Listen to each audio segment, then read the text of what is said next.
Don't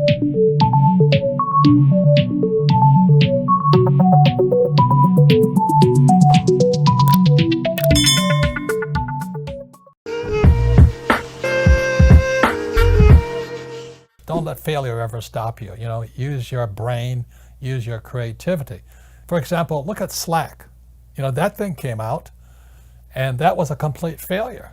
They too tried a game. The game didn't work, but whatever Slack was became the success, was a dialogue on the side of it. So it's one of the most important messages I have for entrepreneurs is that failure should inspire you to get smarter. And unfortunately, our school system says if you fail, you're stupid. That is not true. You know, we learn from our mistakes. Mistakes are opportunities to get smarter, be humble, and take a look at something. So anyway, the cash flow board game, just like Slack, was a failure. So I had to write Rich Dad, Poor Dad, which is a true story about my rich dad and my poor dad. And suddenly I went on the Oprah show and suddenly I became famous. So anyway, that's an entrepreneur's story. That's who I am. Most of the young people your age today, you know, a lot of them want to become entrepreneurs. The problem with this, you have to understand tax. You see, this is all over the world, very little difference. These guys pay 40% of their money in taxes. So they make $1,000, they're going to spend $400 in taxes. These guys that make $1,000, they're going to pay 60% in tax. So our schools are teaching entrepreneurship, but they're not teaching them tax, okay? And because they're focusing on income. Over here, it's 20% in tax. So they make $1,000, only $200 goes to tax, and these guys, 0%. So the reason financial education isn't working in our school systems is they're teaching financial education for these people and these people, but to really become rich, you have to focus on this side here. And that's the difference between a rich dad and the financial and what they're teaching in school right now. I'd rather be on this side. This side is a lot harder, but in the long run, it's more fun for me. On this side here, it's harder, but you're paying tax constantly. So these guys here are saying tax to rich. Well, these guys don't pay taxes. And as strange as that may seem, and I'm talking about legal, this is all over the world. So that's the big difference here. One last thing, which I think most millennials understand, is, you know, in Rich Dad, Poor Dad, I wrote about Ray Kroc, founder of McDonald's. And he was teaching at the University of Texas, the MBA program. And Ray asked, and most of the MBAs are going to come out here. So Ray Kroc asked him, he says, what business is McDonald's in? And everybody yelled and said, no, we know you're in hamburgers. And Ray says, no, we're not, McDonald's is not hamburgers. McDonald's is in the business of real estate over here. So you have McDonald's here, and the money McDonald's makes buys the real estate. And that is my formula. This is Rich Dad, I own real estate. I don't hang out here. I'm glad you guys are here, right? And we do our best to make sure you're educated and you have your own businesses and things like this here. But really the formula I follow personally is McDonald's.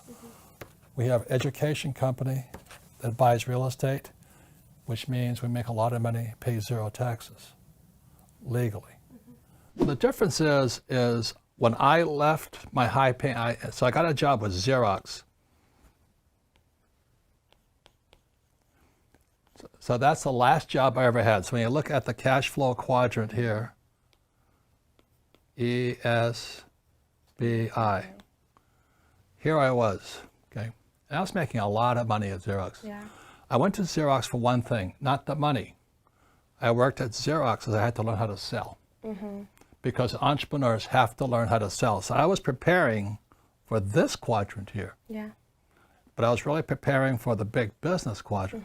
So I took a job at Xerox for 4 years. So I was preparing for these 2 quadrants here. So when I talk to young people like you're here in social media, you're learning the same thing I was learning at Xerox, except you're learning technology-wise. Yeah. It's very smart. 100%. That's exactly Right. what I'm doing here. Yeah. And one thing I actually really do appreciate when I worked at the bank was that we were very sales orientated, and that's all that mattered. And I think that's where I got a lot of my sales skills too from. Correct. Like Talking it to was people. learning how to get rejected and finding a way to not get rejected Good. next time. Good. So the lesson to young people is don't take a job for the money, take a job for what you're learning. Yeah. So would you mind giving us some of the entities you use? Sure. We have the good, the bad, and the ugly. And on the bad entities would be a sole proprietorship. And that's where you do business in your individual name, right? There's absolutely no protection here. All of your assets are exposed to a claim. Well, a lot of people have those. By default, you get into business, and if you don't form a corporation, you're a sole proprietor, and all of your assets are exposed. We also have the ugly entities. These are the ones we really don't want to get involved with, and that would be the general partnership. And this is liability times 2. And I just went down the line there. General partnership, if you shake hands with someone to get into a business, you have become their partner. They can obligate the business, and you're personally responsible for what they obligated the business Let me for. give you an example. Yeah. There was a company, a lumber company here in Phoenix, and there was 2 people got together and they shook hands and they formed as a general partnership. Right. One partner's daughter ran over somebody. And because what happened then? The other partner was personally responsible for the that other accident. partner's kid. Right. So that's the ugly way to do business, and it can happen with a handshake. It's called innocent formation. You shake hands with someone, you get into business, you're personally responsible, not only for your own mistakes, but your partner's mistakes. So you'll never do business as a general partnership. Then we have the good entities. And the government gives us good ways to do business, good ways to protect ourselves. And these are LLCs, LPs, and corporations.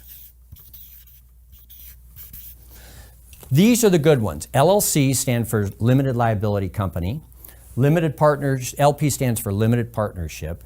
And then we have corporations. These are the ways you're going to move C forward. corporation, C corp. And We that's- have different taxation. You have a C Corp, which is double taxed. We have the S Corp, which is a flow-through tax. There's only one tax. You're going to work with your CPA on what is best for you. In school, they compensate for risk by telling you to memorize the right answer.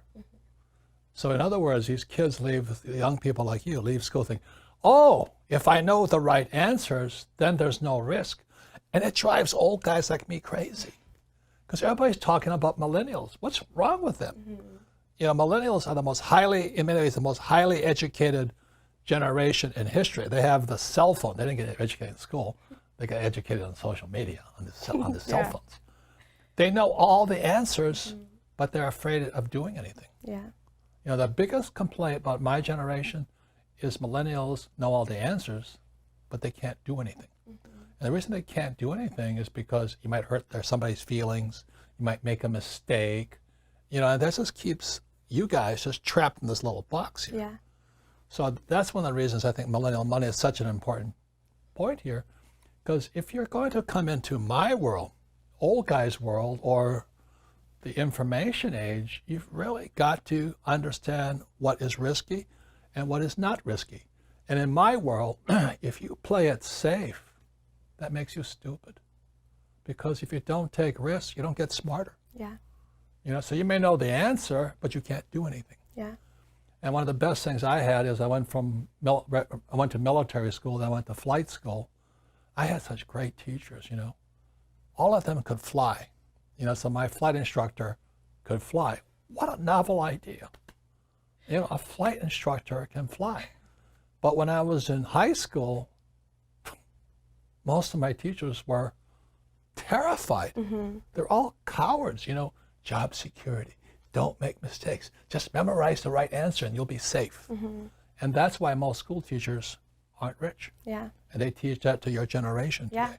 And most of them are teaching us things that they don't do on a daily basis. Like we have entrepreneurship classes, Oh, and they're Don't get not me started. entrepreneurs, you know? So it's kind of frightening when you think we're relying on the school system. Oh. And the fact that they're teaching us, so the way to get through college, right, is practicing all the right answers, taking the exam, putting in all the right answers. Yeah. When in real life, that's the last thing that'll ever happen, right? no. Like you talk about fake, this is my book, Fake here. Fake money, fake teachers, fake assets. The reason it's fake money, fake teachers, and fake assets is because it all has to be fake. You have to have fake teachers to understand fake money. Then you have to have fake assets to buy those stocks, bonds, and mutual funds, fake assets. But without fake teachers, fake money, you can't do it. So that's why I love working with on these programs here. Because if you're going to be successful, you've got to take some risk. So in my work, I work for this. Like I don't need the money. Yeah. But as my teacher was Dr. R. Buckminster Fuller. And he says, I don't work for me, I work for everyone. And that was one of the biggest lessons I got from the military. From the military was very high spiritual intelligence. That's why your dad and I get along so well. So, Because when we went into combat, which is a horrible experience of good and bad people, enemy and friends, but when we climbed into our aircraft, there was a crew of 5. We became one. It is the best feeling, as horrible as it is, flying into combat, because we might not come back. But it was the highest feeling of all. It was spiritual. And I'm afraid it's not just millennials, it's human beings, Well, is this good? Is this bad? Is this the best Vuitton shirt? Can I get it at a better price? Or he's cute or she's cute, but is there somebody better? Right? yeah, I mean, that's exactly what's going on. So you guys are stuck in your head. And I think you should get more into your spirit, saying, what can I do for my fellow human being? Yeah. What can I do for the environment? And I think the biggest secret of my success is I have all, we all have these. We all have some degree of physical things we do. Yeah. Emotionally, I'm a basket case a lot of the time, I get upset, I get angry, I get sad, I get my feelings hurt.